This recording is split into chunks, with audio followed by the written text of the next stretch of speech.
GS score, GS score, GS score, GS score, GS score, GS score, GS score, GS score, GS score, GS score, GS score है, GS score, GS score, GS score, GS score, GS score, GS score. GS score.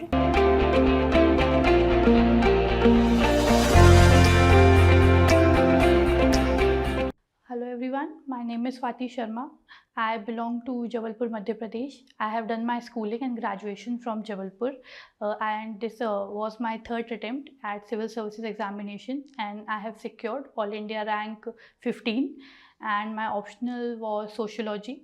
And in my first attempt, I was not able to clear prelims examination, and my second attempt, I have cleared prelims, mains, and I went till the interview stage, but I missed the final merit list by 12 marks. So today I will share with you all my strategy and the things that worked for me of all the three stages: prelims, mains and interview, my book list, and what should be your motivation to keep going in the examination. So let's start. So firstly, I will start with my preparation journey. So in my second year of my college, I realized that engineering is not something that I really wanted to do. By engineering, I will be restricted to technological sector. But I have always that zeal to work for the society, to work for the people at the ground level. So that's when I decided to do civil services, because I found it as an opportunity for me, so that I can get to meet new people daily, to change life of people, to get influence the society in a positive manner, to listen to the grievances of the marginalized sections, weaker sections, and to work for their upliftment, so that we grow collectively as a society. So I found civil services as an apt career opportunity, where I will have self-satisfaction, as well as I will be able to change life of lot of people. So that was the main motivation. So I think for any journey, the motivation or the reason, जिसे हम कहते हैं क्यों, तो वो क्यों बहुत ज़्यादा ज़रूरी होता है. मैंने हमेशा ये माना है कि जब क्यों हमारा क्लियर होता है, क्लैरिटी होती है हमारे मन में कि क्यों हमें काम करना है, क्यों हमें सिविल सर्विसेज करना है, तो कैसे करना है, वो जो कैसे है वो क्यों से ही क्लियर हो जाता है. तो इसलिए मैंने सबसे पहले तो वो क्यों ही अपने माइंड में क्लियर कर लिया था कि क्यों मुझे जर्नी स्टार्ट करनी है. तो जब मैंने क्यों क्लियर किया, उसके बाद मैंने 2019 में जब मेरा ग्रेजुएशन हो गया, उसके बाद मैंने अपनी जर्नी शुरू की थी. मेरे फैमिली में कोई भी इस फील्ड में कभी नहीं था. मैं फर्स्ट हूँ जिन्होंने यूपीएससी करने का सोचा, तो मेरे फैमिली में बट ऑब्वियस था कि मेरे पास कोई भी गाइडेंस नहीं था. उसके लिए मुझे गाइडेंस की ज़रूरत था, और हमारा शहर भी काफ़ी छोटा है, तो यहाँ तक गाइडेंस अवेलेबल भी नहीं था. इसलिए मैंने सोचा कि मैं दिल्ली जाती हूँ थोड़ा एक गाइडेंस सीख करने के लिए कि क्या करना चाहिए, क्या नहीं करना चाहिए. क्योंकि आई थिंक ये 4 साल का जो मेरा जर्नी है, उसमें क्या करना चाहिए से ज़्यादा यूपीएससी एस्पिरेंट के लिए ये ज़रूरी है कि क्या नहीं करना चाहिए, क्योंकि जो हम गलत चीज़ों में टाइम वेस्ट कर देते हैं उसके लिए. तो इसलिए मैं सोचा कि मैं गाइडेंस के लिए दिल्ली जाती हूँ. तो मैं दिल्ली गई थी. मैं अप्रॉक्स 10 मंथ्स के लिए दिल्ली थी, ताकि एक डायरेक्शन मिले मेरी प्रिपरेशन को. मैं 10 मंथ्स के बाद आफ्टर कोविड मैं 2020 में वापस अपने शहर आ गई थी. और मुझे लगता है मेरी जो असली यूपीएससी की जर्नी है वो तभी से शुरू हुई थी, क्योंकि पिछला 1 साल जो था स्टार्ट का, वो मुझे बस ये समझने में लग गया था कि एग्ज़ाम कैसा है, पैटर्न कैसा है, क्या क्या यूपीएससी पूछता है, क्या हमारी बुक लिस्ट है, बुक लिस्ट को इकट्ठा करना, नोट मेकिंग. तो मेरा पहला साल तो उसी में निकल गया. फिर जब दूसरे साल से मैंने प्रिपरेशन किया, स्टार्ट किया, रियल प्रिपरेशन जो कहते हैं, तो उसके लिए मैंने हमेशा एक प्लान्ड और एक रोड मैप अपना तैयार किया था हमेशा से, कि एक रैंडम थिंग्स ना उठाऊं कि आज मैं ये पढ़ रही हूँ, कल वो पढ़ रही हूँ. नहीं, हमेशा हर चीज़ के लिए एक प्लानिंग होना बहुत ज़रूरी है. चाहे आप सिविल सर्विसेज करें या कोई भी लाइफ में काम करें, एक प्लानिंग जो होता है, प्लानिंग बहुत इंपॉर्टेंट होता है. तो मैंने जब प्लानिंग अपनी स्टार्ट की, सबसे पहले मैं वो सब्जेक्ट्स चुनती थी जो मुझे पर्सनली बहुत अच्छे लगते हैं. तो मुझे पॉलिटी बहुत अच्छा लगता है. तो क्या, जब हम पॉलिटी जैसे मैं पढ़ती थी, फिर मैं उसके क्वेश्चंस लगाती थी, तो मुझे मोटिवेट साइकोलॉजिकल बूस्ट मिलता था कि हाँ मुझसे हो रहा है. इसलिए मैं ये रिकमेंड करूँगी, जब अपना पढ़ना स्टार्ट करें तो आप उस सब्जेक्ट से स्टार्ट करें जो आपको लगता है आपका फेवरेट है, आप उसमें अच्छे हैं. तो इस तरह से मैंने अपना शेड्यूल बनाया था.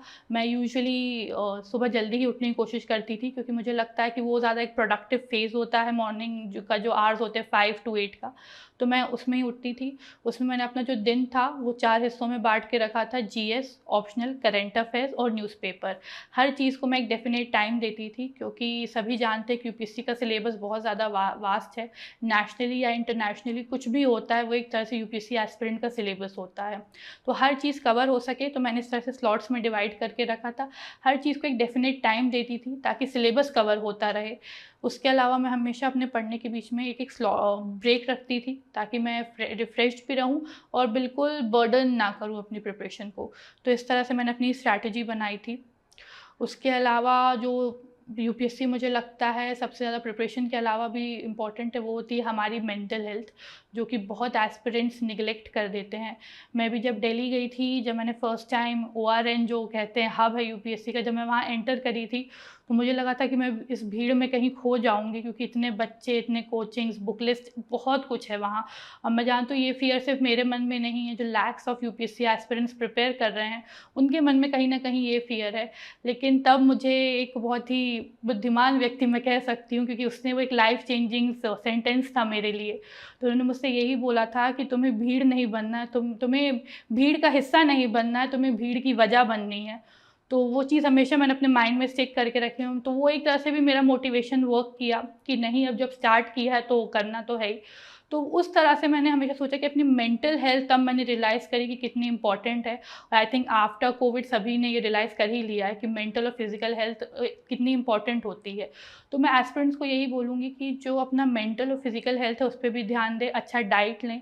अपार्ट फ्रॉम दैट जो मेंटल हेल्थ की मैं बात कर रही हूँ उसके लिए आप हमेशा मोटिवेटेड रहें, क्योंकि ये जर्नी लंबी भी होती है, छोटी भी होती है। तो हो सकता है आपको बहुत साल भी लगें। ये डीमोटिवेट करने के लिए नहीं बोल रही हूँ, बस एक रियलिटी चेक है। तो इसके लिए मैं बताना चाहूँगी, अपने आप पे हार्ड कभी मत होइए, बिल्कुल अपने आप को बर्डन मत कर दीजिए कि नहीं आपको 18 आवर्स पढ़ना है, क्योंकि बहुत जनरल क्यूरियोसिटी होती है बच्चों में। यूट्यूब में वीडियोस देखते हैं टॉपर्स के, टॉपर्स बोलते हैं हम 18 घंटे पढ़ते थे, 20 घंटे पढ़ते थे। तो हम भी कॉपी करने का कोशिश करते हैं। मे बी उनका कैपेसिटी था 18 घंटा पढ़ने का, हमारा नहीं है, मेरा तो बिल्कुल नहीं था 18 घंटे पढ़ने का। तो मैं तो सोचा जितना मेरा कैपेसिटी है मैं उतना ही पढ़ूंगी। उसके अलावा मैं अपने आप को मेंटली बूस्टअप रखने के लिए दिन में एक मी टाइम निकालती थी। उसमें जो मैं करती थी, मुझे डांस करना अच्छा लगता है तो मैं वो करती थी, गाने सुनती थी। अब मैं क्योंकि अपने घर पे थी तो अपने घर वालों से बात करती थी। एक तरह से वो चीज़ मुझे मोटिवेट करती थी, क्योंकि जब मैं घर वालों से बात करती थी तो ऐसा लगता था मैं अपने जो मन है अपना हल्का कर लेती हूँ, बिल्कुल उनसे बात करके अपने थॉट्स शेयर करती हूँ, अपने फियर शेयर करती हूँ। आप अपने फ्रेंड से बात करते हैं, कर सकते हैं, उनसे बता सकते हैं आप क्या फील कर रहे हैं, क्योंकि अगर आप वो चीज़ आप अंदर ही अंदर रखेंगे तो वो आपकी कहीं ना कहीं प्रिपरेशन को डिग्रेड करती है। तो उस तरह से आप अपनी प्रिपरेशन को इस तरह से बैलेंस आउट करिए, बिल्कुल ही सोशल लाइफ से कट मत हो जाइए। इवेंचुअली जब आप सिविल सर्वेंट बन जाएंगे तो आपको सोसाइटी में रह के वर्क करना है। अगर आप सोसाइटी से बिल्कुल कट ऑफ हो जाएंगे तो it will be very difficult for you to then come back to the society and adapt to it, because आप फिर सोशली डाई फंक्शनल होने लगते हैं उस चीज़ में। इसलिए थोड़ा सा सोशली एक्टिव रहने का कोशिश कीजिए, मैं तो यही रिकमेंड करूँगी। तो इस तरह से मैंने अपनी जर्नी की थी। अब मैं अपनी बुक लिस्ट की बात करती हूँ। तो बुक लिस्ट बहुत ही स्टैंडर्ड है, बहुत सिंपल सी है। कोई नया बुक मैंने नहीं लिया था कि कुछ नया आया हो, ऐसा तो नहीं, बहुत सिंपल बुक है। मैंने अपनी स्टार्टिंग जो एनसीईआरटी से ही की थी, क्योंकि मैं एक कंप्यूटर साइंस इंजीनियर हूँ। तो मेरे लिए बहुत टफ था एक टेक्निकल बैकग्राउंड से एक नॉन टेक्निकल बैकग्राउंड में जंप करना। तो मैं सोचा एनसीईआरटी पढ़ के देखते हैं, उससे क्या है, सिलेबस का ओवरव्यू मुझे क्रिएट हो गया था। उसकी लैंग्वेज सिंपल है तो अंडरस्टैंड करने में ईजी होता है। लेकिन मैंने उसके लिए बता देती हूँ कि मैंने सारी एनसीईआरटीज़ नहीं पढ़ी, मैंने बस सिलेक्टिव एनसीईआरटीज़ पढ़ी थी। फॉर एग्जाम्पल मैंने जोग्राफी की एनसीईआरटी नहीं पढ़ी थी, सॉरी पॉलिटी की एनसीईआरटी नहीं पढ़ी थी। जोग्राफी की कोई भी स्टैंडर्ड बुक मार्केट में अवेलेबल नहीं है तो मैं उसके लिए एनसीईआरटी ही की थी। तो अब मैं अपनी जनरल बुक लिस्ट बता देती हूँ आपको। फर्स्ट हम बात करते हैं पॉलिटी की। तो पॉलिटी के लिए मैंने लक्ष्मीकांत ही पढ़ी थी। उसकी लैंग्वेज भी इजी है और उसको अगर हम करंट अफेयर से सब्स्टिट्यूट करते जाएंगे तो मोर और लेस हमारा तैयारी सफिशिएंट हो जाता है। उसके अलावा एक आर्टिकल्स की बुक आती है, मैं उसका नाम भूल रही हूँ, वो उसमें सारे आर्टिकल्स, पूरा कॉन्स्टिट्यूशन हमारा, उसको बेयर एक्ट करके बोलते हैं, उसमें पूरा मैंशनड है। तो ये मैंने ये दो चीज़ें अपने पॉलिटी के लिए रखी थी। सेकेंड थिंग हम आते हैं इकोनॉमिक्स के ऊपर। तो इकोनॉमिक्स के लिए मैंने श्री राम एग्ज़ाम IAS की बुक आती है वो पढ़ी थी। उसके अलावा मैं बजट और सर्वे जो हमारा हर ईयर आता है वो इकोनॉमिक्स के लिए बहुत ज़्यादा इंपॉर्टेंट हो जाता है, क्योंकि जो उसके फैक्ट्स और फिगर्स बजट या सर्वे में दिए रहते हैं वो डायरेक्ट हमें मेंस आंसर राइटिंग में हेल्प करते हैं कोट करने के लिए। और जो बजट में न्यू न्यू स्कीम होती है वो हम अपने आंसर्स में कोट कर सकते हैं, वो डायरेक्ट प्रीलिम्स में भी पूछते हैं। उससे एक हम एग्जामिनर को एक अंडरस्टैंडिंग मिल जाती है कि हाँ हम गवर्नमेंट प्रोग्राम्स के लिए अवेयर हैं, क्योंकि सिविल सर्वेंट्स को वो प्रोग्राम इम्प्लीमेंट करने हैं। तो सबसे पहले अगर हम वो चीज़ जानेंगे तभी हम इम्प्लीमेंट कर पाएंगे। तो इकोनॉमिक्स के लिए मैंने ये चीज़ पढ़ी थी। थर्ड बात करते हैं ज्योग्राफी की, तो जैसे कि मैंने बताया उसके लिए मैंने 11th-12th के NCERT आती हैं वो पढ़ा था। उसके अलावा मैंने GC लियोंग पढ़ा था, वो भी मैंने पूरी नहीं पढ़ी है, मैंने चैप्टर 15 to 25 जो इंटरनेशनल वाला पार्ट है कॉन्टिनेंट्स वाला वो पढ़ा था, चैप्टर 15 to 25 है आई थिंक। उसके अलावा मैंने ज्योग्राफी के लिए मैप वर्क बहुत अच्छे से किया था, एटलस लेके हर एक चीज़ लोकेट करना, माउंटेन रेंजेस होते हैं, कोल डिपॉजिट्स होते हैं, oil and natural gas deposits होते हैं, इस तरह के क्वेश्चन क्योंकि पास में पूछे गए हैं, तो इस तरह से मैंने मैप वर्क का ज्योग्राफी के लिए यूज़ किया था। थर्ड हम बात करते हैं हिस्ट्री की, तो हिस्ट्री बहुत वाइड है क्योंकि उसमें एंशिएंट, मिडिवल, मॉडर्न 3 चीज़ आ जाती हैं। तो एंशिएंट और मिडिवल के लिए मैंने NCERT ही पढ़ा था, 11th-12th के NCERTs आते हैं, उसके लिए मेरे को लगा वो काफ़ी सफिशिएंट था मेरे लिए। और मॉडर्न के लिए मैंने NCERT भी पढ़ा था और फिर मैंने स्पेक्ट्रम भी, क्योंकि NCERT में इतना डिटेल्ड नहीं है और मॉडर्न से काफ़ी क्वेश्चंस प्रीलिम्स में भी आते हैं और मेंस में भी काफ़ी क्वेश्चंस आते हैं, इसलिए उसके लिए मैं मॉडर्न के लिए मैंने स्पेक्ट्रम अपनी पढ़ी थी। उसके अलावा आता है आर्ट एंड कल्चर, तो आर्ट एंड कल्चर के लिए मैंने वो नितिन सिंघानिया सर की बुक आती है तो मैंने वो पढ़ा था। उसके अलावा आता है एनवायरनमेंट का पार्ट, तो एनवायरनमेंट के लिए मैंने शंकर आइस का बुक लिया था, लेकिन उसके अलावा एनवायरनमेंट से ज़्यादा क्वेश्चन करंट से पूछते हैं तो मैंने स्टैटिक से ज़्यादा करंट में फोकस किया था for environment and science and tech. तो उसके लिए कोई भी एक मंथली मैगजीन्स आते हैं, अलग अलग इंस्टीट्यूट्स के आते हैं, तो आप अपने कन्वीनियंस के हिसाब से उस पर रेफ़र कर सकते हैं। उसके अलावा आप ये ध्यान रखिए कि जो मैगज़ीन से आप स्टार्ट कर रहे हैं आप कोशिश करिए आप उसी को कंटिन्यू करें, अलग नहीं कि इस महीने कोई और पढ़ रहा, उस महीने कोई, एक कंसिस्टेंसी मेंटेन करिए अपनी बुक लिस्ट में भी। तो ये एनवायरनमेंट और साइंस एंड टेक का हो गया। उसके बाद बात आती है इंटरनल सिक्योरिटी की, तो उसके लिए बुक आती है challenges of internal security of India, तो मैंने वो बुक रेफ़र की थी। उसके अलावा फिर हमारा GS4 का जैसे सब्जेक्ट्स है एथिक्स का, तो उसके लिए लेक्सिकन बुक आती है, लेकिन वो मुझे ज़्यादा उतनी यूज़फुल अपने लिए नहीं लगी। एथिक्स के लिए बेसिकली मैं जो टेस्ट सीरीज़ अपने लिए लगाई थी मैंने वो अच्छे से कर रखी थी, क्योंकि एथिक्स एक तरह से हमारे व्यू पॉइंट्स पे होता है, तो सबके अलग अलग होते थे। आई थिंक वही आप प्रैक्टिस कीजिए। लेक्सिकन से ये आपको फ्रेम करना थोड़ा समझ में आ जाएगा, कुछ कुछ वर्ड्स और सेंटेंसेस आपको मिल जाते हैं जो आप कोट कर सकते हैं, तो वो बुक आप पढ़ सकते हो, वो बुक एथिक्स के लिए अच्छी है। अब हम उस चीज़ की बात करेंगे जो आई थिंक जिसके लिए कोई स्टैंडर्ड बुक नहीं होती है। फॉर एग्जांपल GS1 में सब्जेक्ट होता है इंडियन सोसाइटी, उसके लिए वैसे काफ़ी बुक्स हैं मार्केट में नो डाउट, लेकिन मुझे पर्सनली वो बुक्स कभी पढ़ने का वो नहीं, मुझे लगा वो बहुत लेंदी हो जाएंगी उस चीज़ के लिए, और कुछ कुछ चीज़ें उसमें ऐसी है जो रेलिवेंट नहीं हैं। तो इसके लिए मैं पॉइंट फॉर्मेट में गई थी, मैंने सिलेबस को देखना स्टार्ट किया पूरा, क्योंकि सिलेबस एनालाइज करना बहुत ज़रूरी है, तो वो मैंने अपनी प्रिपरेशन की स्टार्टिंग में ही देख लिया था।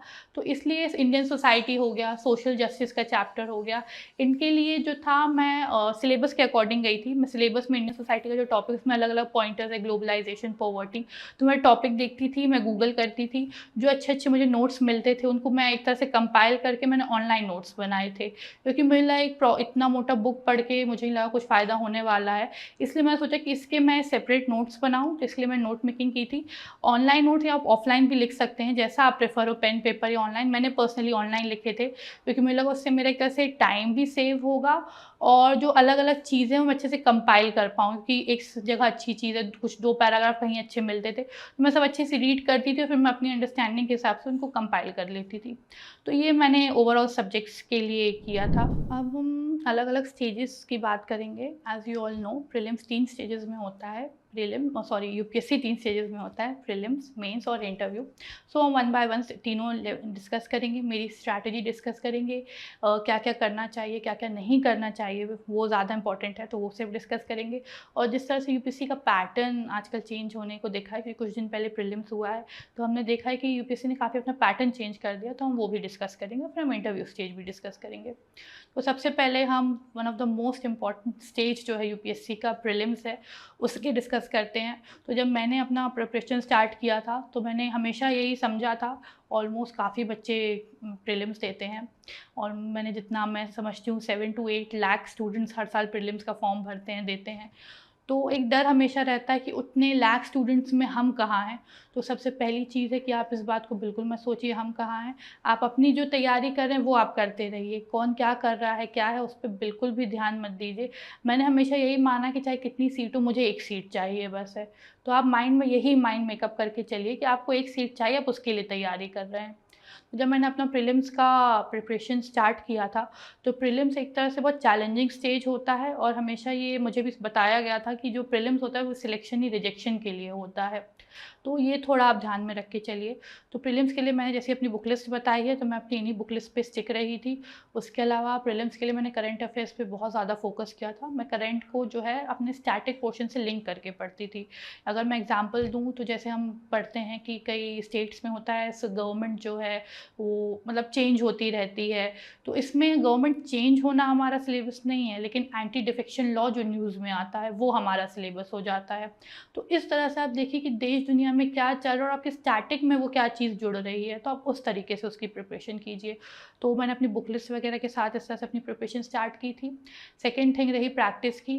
तो जिस दिन से मैंने अपना प्रिपरेशन स्टार्ट किया था उस दिन से मैंने प्रैक्टिस चालू की थी क्वेश्चंस की। ज़रूरी नहीं स्टार्ट में हम फुल लेंथ टेस्ट लगाएं। मैंने स्टार्ट में अलग अलग वेबसाइट्स होती हैं ऑनलाइन इंस्टीट्यूट्स की, तो उसमें डेली करंट अफेयर्स के स्टैटिक के 4-5 क्वेश्चंस आते ही हैं। तो मैंने वही लगाने से स्टार्ट किया था कि एटलीस्ट एक प्रैक्टिस हो जाएगी क्वेश्चंस को डील करने की और मुझे सॉल्व करना आने लगा कि कैसे क्वेश्चन को, क्योंकि यूपीएससी में जो है वो फैक्चुअल क्वेश्चंस नहीं होते, एनालिटिकल क्वेश्चंस होते हैं। तो आपको उसके लिए प्रिपेयर करना पड़ता है, आपको लॉजिक लगाना पड़ता है, थोड़ा सा अलग अलग मेथड्स होती हैं वो लगानी पड़ती हैं। तो मैं हर दिन वो 5-6 क्वेश्चन मैं करती थी जिस दिन से मैंने प्रिपरेशन स्टार्ट की थी अपनी। तो आपको भी यही रिकमेंड करूँगी कि आप वही करिए। कभी-कभी होता है कि 5 या 10 क्वेश्चन हम लगा, एक भी सही नहीं है, तो बिल्कुल डीमोटिवेट ना होइए, उसके जो सॉल्यूशंस होते हैं वो अच्छे से एनालाइज़ करिए। तो उससे क्या आपकी एक अंडरस्टैंडिंग क्रिएट होगी और क्वेश्चंस को डील करना, अप्रोच करना आपको आने लगेगा। तो ये मैंने किया था। नेक्स्ट चीज़ जो मैंने की थी मेरी स्ट्रैटेजी की, अगर मैं प्रीलिम्स की बात करूँ तो मैंने अपनी जो प्रिपरेशन है from start to end I think prelims और मेंस इंटीग्रेटेड रखी थी। मैंने ये कभी नहीं सोचा कि प्रीलिम्स हो जाएगा फिर मैं मेंस पढ़ूंगी, नहीं, मैंने स्टार्टिंग से प्री और मेंस साथ में रखा था। प्रीलिम्स के अप्रॉक्स 4 मंथ्स पहले मैं बिल्कुल प्रीलिम्स डेडिकेटेड पढ़ाई मैंने की थी। उस टाइम मैं मेंस को थोड़ा जो भी पढ़ती थी एक प्री ओरिएंटेड वे में पढ़ती थी, जैसे मैं उससे अपना ऑप्शनल थोड़ी देर के लिए साइड में रख दिया था कि अभी ऑप्शनल नहीं करना है। तो मोर और लेस यही मेरी स्ट्रैटेजी थी बेसिक। उसके अलावा मॉक टेस्ट जो थे वो बहुत ज़्यादा इंपॉर्टेंट होते हैं प्रीलिम्स के लिए, क्योंकि एक प्रैक्टिस हो जाती है हमारी, क्वेश्चंस को डील करना आ जाता है, अप्रोच जो होती है वो समझ में आती है, आपके जो एक फ्रेम ऑफ माइंड है वो ब्रॉडन हो जाता है, नॉलेज बेस अपग्रेड होता है। उसके लिए भी जब मैंने फर्स्ट अटेम्प्ट दिया था तो मेरा प्रीलिम्स क्लियर नहीं हुआ था। तो जब मैं बैठी मैंने एनालाइज किया कि क्या मेरी गलतियाँ थी जिससे मैं नहीं क्लियर कर पाई, तो मैंने देखा कि अप्रॉक्स मैंने 10 से 20 ज़्यादा मार्क्स लगाए ही नहीं थे। तो मैंने उस चीज़ को करेक्ट करने की कोशिश की और मैंने अप्रॉक्स 90+ मार्क्स लगाए थे अपने सेकेंड अटेम्प्ट के पहले। और आई थिंक वो चीज़ मेरे फेवर में वर्क भी करी है, तभी मैंने सेकंड टाइम और थर्ड टाइम दोनों ही टाइम मैंने प्रीलिम्स क्लियर किया था। तो मॉक टेस्ट जो होते हैं वो प्रीलिम्स के लिए बहुत ज़्यादा इंपॉर्टेंट हो जाते हैं। और प्रीलिम्स के लिए मैं बताना चाहूँगी कि आप जो है गेस वर्क पे बिल्कुल मत जाइए कि आप सोचिए कि गेस वर्क कर लेंगे, ये है नहीं तो ये मार्क कर दें, क्योंकि नेगेटिव मार्किंग होती है। आपका एक गेस वर्क, क्योंकि किसी किसी का होता है कि पॉइंट नंबर से तक कट ऑफ मिस हो जाता है, तो प्लीज़ गेस वर्क में तो बिल्कुल मत जाइए। अगर करना है 2-4 क्वेश्चन में चलता है, बट ये नहीं कि आप पूरा पेपर ही गेस वर्क में कर दें, तो नो। उसके अलावा कई लोगों को ये डर होता है कि मॉक टेस्ट में मार्क्स कैसे आ रहे हैं, वो सबसे बड़ा डिमोटिवेटिंग फैक्टर होता है। मार्क्स स्टार्ट किए थे फुल लेंथ के तो मेरे 60-70 के ऊपर नहीं जाते थे, लेकिन इवेंचुअली वो बढ़ते हैं। आप अपनी प्रैक्टिस मत छोड़िए, और ये भी नहीं कि कम मार्क्स आए तो आप पेपर साइड में रख दीजिए। आप जब भी मॉक टेस्ट लगाते हैं तो मॉक टेस्ट आपने लगा लिया, अपने मार्क्स कैलकुलेट कर लिए, उसके मॉडल आंसर्स जो आते हैं आप उसको एनालाइज करिए कि आपने क्या अप्रोच सोचा और एक्चुअली में अप्रोच क्या है। उससे आपको जो एक गैप है वो समझ में आया कि आप कहाँ गलत जा रहे हैं। तो जो पेपर मॉक टेस्ट सिर्फ देना इंपॉर्टेंट नहीं है, उस मॉक टेस्ट को एनालाइज करना उससे भी ज़्यादा इंपॉर्टेंट है। तो एनालाइज करने से आपको अपनी मिस्टेक समझ में आएंगी, आप उनको दोबारा रिपीट नहीं करेंगे और एक तरह से आपका रिविजन भी हो जाएगा। तो इसलिए मॉक टेस्ट मैंने इसी तरह से लगाए थे, मैं लगाती थी और उसको पूरा अच्छे से एनालाइज करती थी कि मैंने कहाँ कहाँ गलती की, और इवेंचुअली फिर जो है मेरे मार्क्स जो हैं वो इम्प्रूव होने लगते हैं। उसके अलावा कोशिश, जैसे मैंने अपने मॉक्स मतलब एग्ज़ाम में या मॉक में कोशिश की थी कि अप्रॉक्स 80 क्वेश्चंस तो मैं अटेम्प्ट करूँ ही। और जैसे बच्चे जब पेपर देखते हैं तो कभी-कभी होता है कि होता है, आई थिंक टॉपर्स भी सहमत होंगे कि 20 से 30 क्वेश्चंस ज़्यादा ऐसे नहीं होते जो हम बिल्कुल श्योर शॉट होते हैं कि हाँ, यही आंसर होगा। आपको 30 क्वेश्चन मैक्सिमम मिलेंगे जो बिल्कुल आपको बनेंगे। बाकी क्वेश्चंस में थोड़ा-सा आपको एनालाइज़ करना पड़ेगा, थोड़ा लॉजिक प लगाना पड़ेगा।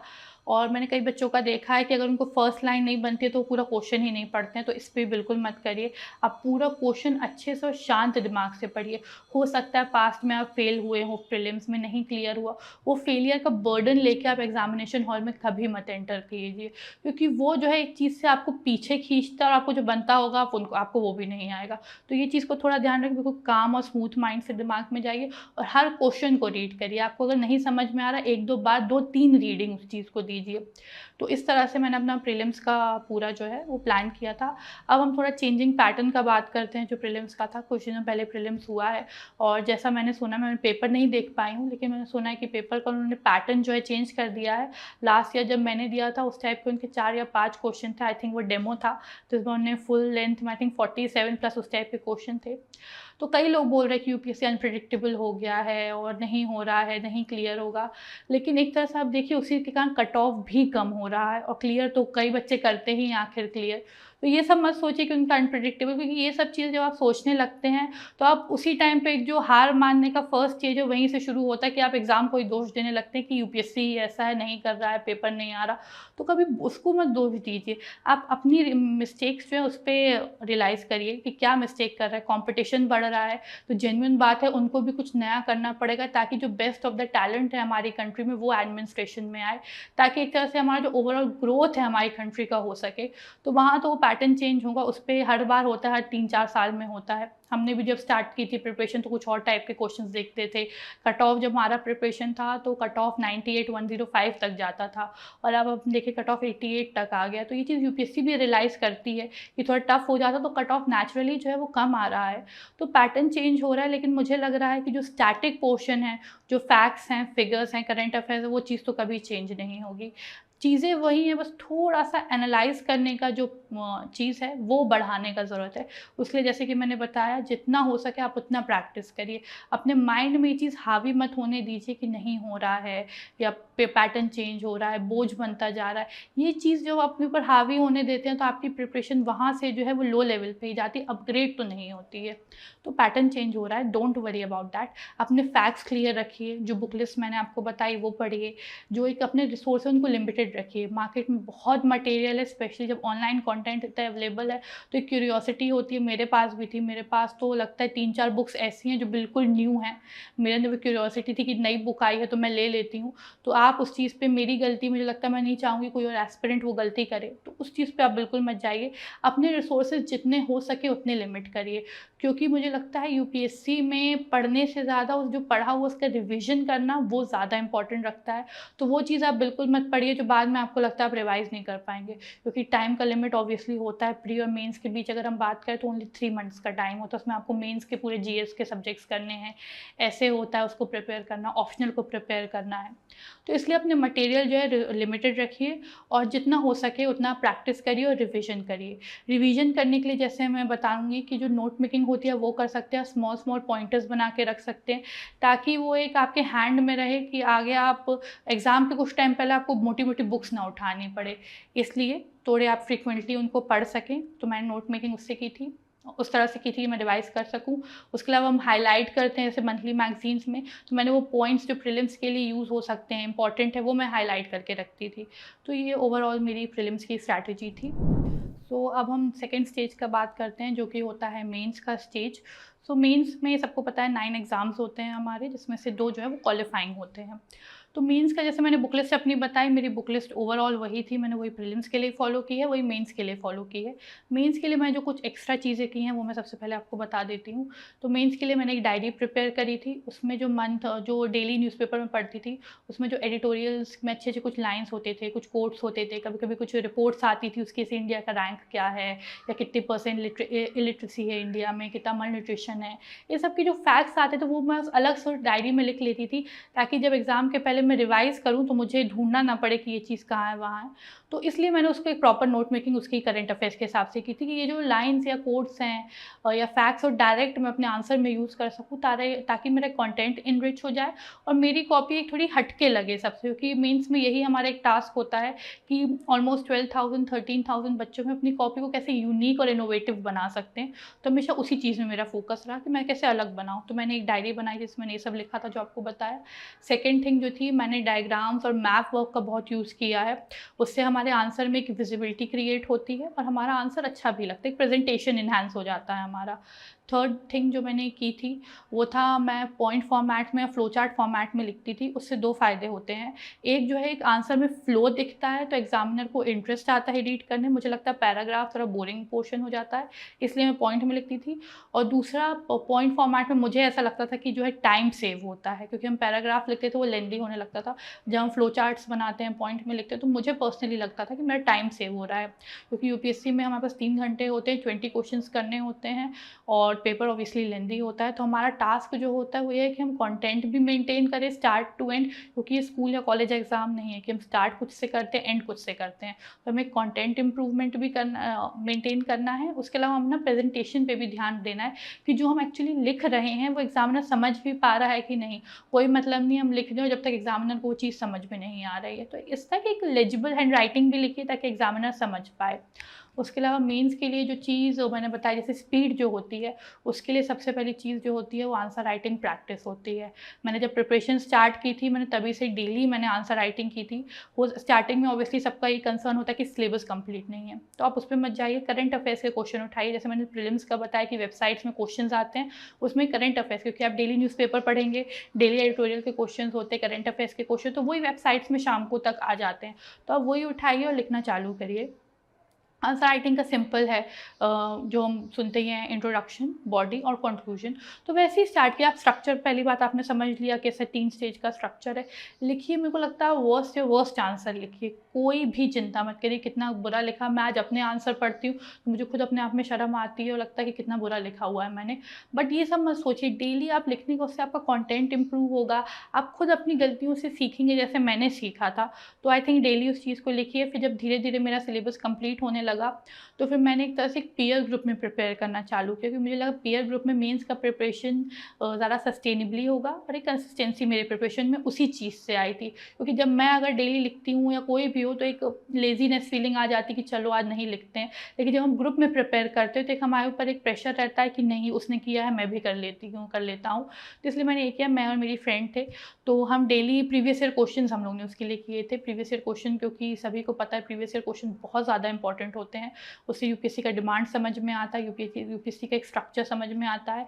और मेंस के लिए जितना मैंने ऑब्जर्व किया है, अप्रॉक्स 3 to 4 ईयर्स में कहीं ना कहीं क्वेश्चंस जो हैं वो रिपीट होते ही हैं। और जो करंट के क्वेश्चन है, साइबर सिक्योरिटी, क्लाइमेट चेंज, और ये सब जो क्वेश्चन ये रिपीट होते ही रहते हैं। तो इसलिए मैंने प्रीवियस ईयर क्वेश्चन से स्टार्ट किया कि उससे एक अंडरस्टैंडिंग भी क्रिएट होगी और प्रैक्टिस तो होगी ही। तो मैंने और मेरी फ्रेंड में हम डेली दूसरे को 2 क्वेश्चंस देते थे, एक 150 वर्ड्स का देते थे, एक 250 वर्ड्स का देते थे। और फिर रात में जब हमारा प्रिपरेशन हो जाए उस टाइम पर हम एक दूसरे को भेजते थे और फिर हम क्रॉस चेक करते थे।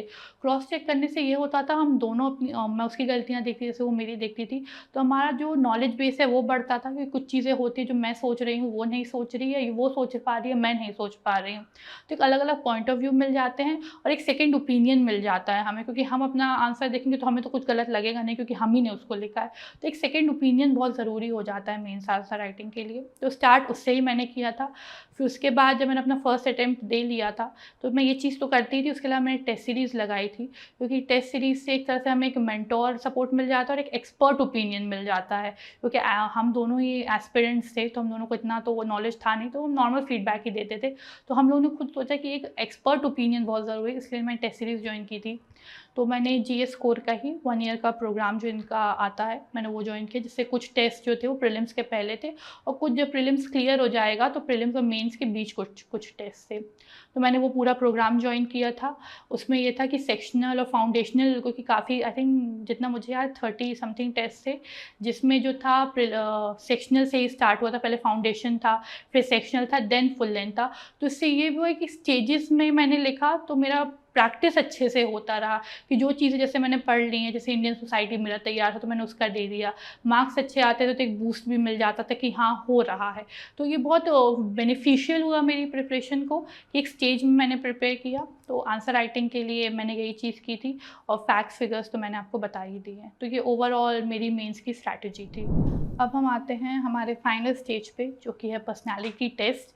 हम उसे पर्सनालिटी टेस्ट यूपीएससी में भी मेंशन्ड है स्कीम में, और हम उसे इंटरव्यू नहीं बोलते हैं क्योंकि ट्रूली वो आपका पर्सनालिटी टेस्ट ही है। बोर्ड जो है वो सिर्फ आपको जानना चाहता है कि कल को आप सिविल सर्वेंट बनेंगे, एक एडमिनिस्ट्रेटर बनेंगे तो किस तरह से आप अंडर प्रेशर वर्क कर पाएंगे, क्या आपका व्यू पॉइंट्स रहेंगे, चीज़ों को लेकर अप्रोच रहेगा। तो वही है।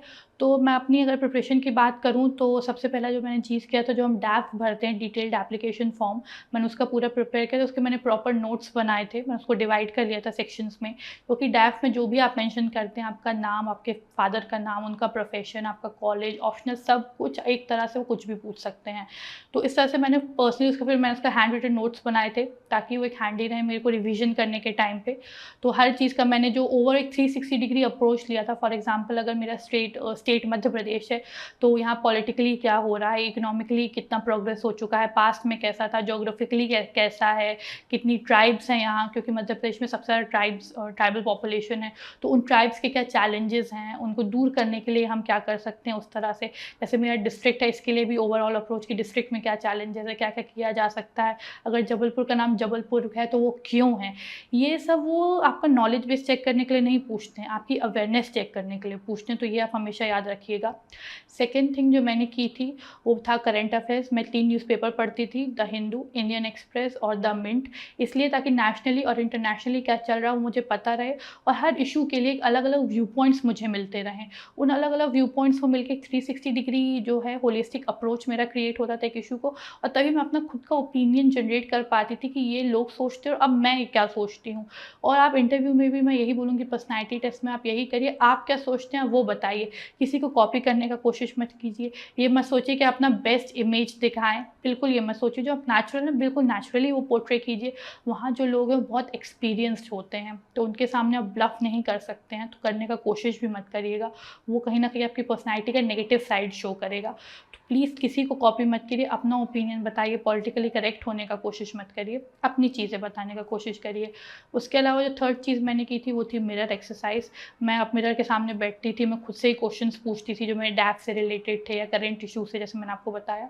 और मैं फिर खुद से ही क्वेश्चन पूछती, खुद को एनालाइज करती थी कि मेरे फेशियल फीचर्स क्या हो रहे हैं, मैं किस तरह से आंसर दे रही हूँ, किस तरह से इन्हांस कर सकते हैं। मैं सामने मोबाइल फ़ोन रख के अपना एक्सप्रेशन रिकॉर्ड तक करती थी उस चीज़ को, ताकि आगे चल के मैं देख सकूँ कि हाँ मैंने पहले ये आंसर दिया था, अब मैं ये दे रही हूँ। तो मेरा एक नॉलेज बेस जो है, एक पॉइंट ऑफ व्यू कितना ज़्यादा ब्रॉडन हो गया है। इस तरह से मैंने अपना इंटरव्यू स्टेज जो है उसको प्रिपेयर किया था। यूपीएससी मैंने ये बिलीव किया है कि यूपीएससी सिर्फ एक एग्ज़ाम नहीं है, ये पूरी की पूरी जर्नी है हमारी। तो ऑब्वियस बात है, जर्नी होती है, चैलेंजेस आते हैं। तो मैं अपने भी चैलेंजेस, मुझे लगता है कि कई लोगों को लगता है कि टॉपर्स अलग से बिल्कुल जनरेट होते हैं, कहीं पैदा होते हैं, बिल्कुल नहीं है। टॉपर्स जो हैं वो आपके बीच से, जितने लोकल लिस्ट में नाम आता है वो आप एस्पिरेंट्स में ही से निकल के आते हैं, कोई अलग चीज़ वो भी नहीं करते हैं, वो एक सबकी एक कॉमन नेचुरल स्ट्रैटेजी होती है। तो सबको चैलेंजेस फेस करने पड़ते हैं। तो मैं आपको अपने चैलेंजेस बताऊँगी जो मैंने फेस किए पर्सनली। तो फर्स्ट चीज़ तो ये थी कि दिल्ली में रहना ये अपने आप में बहुत बड़ा चैलेंज था।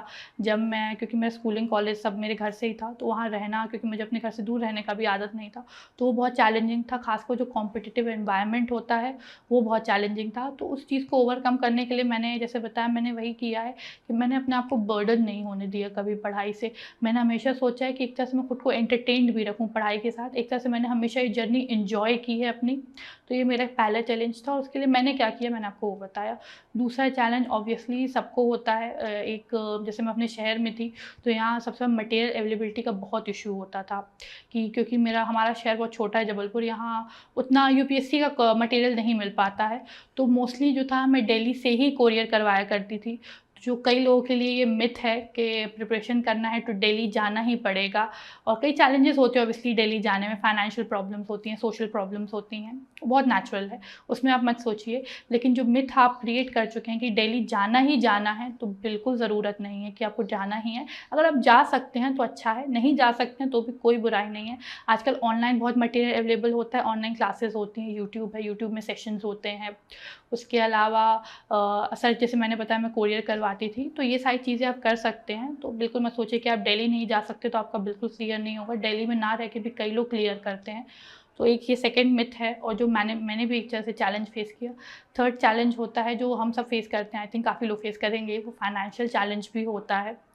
तो उसमें भी देखिए आप कई अलग-अलग प्रोग्राम्स वगैरह भी आते हैं, मतलब जो फ्री ऑनलाइन क्लासेस वगैरह भी कंडक्ट कराते हैं, कई कोचिंग इंस्टीट्यूट्स होते हैं। या यूट्यूब में भी काफ़ी मटेरियल है, मुझे लगता है जिनका फाइनेंशियल डिफ़िकल्टीज़ होती हैं तो आप यूट्यूब वगैरह से भी पढ़ सकते हैं।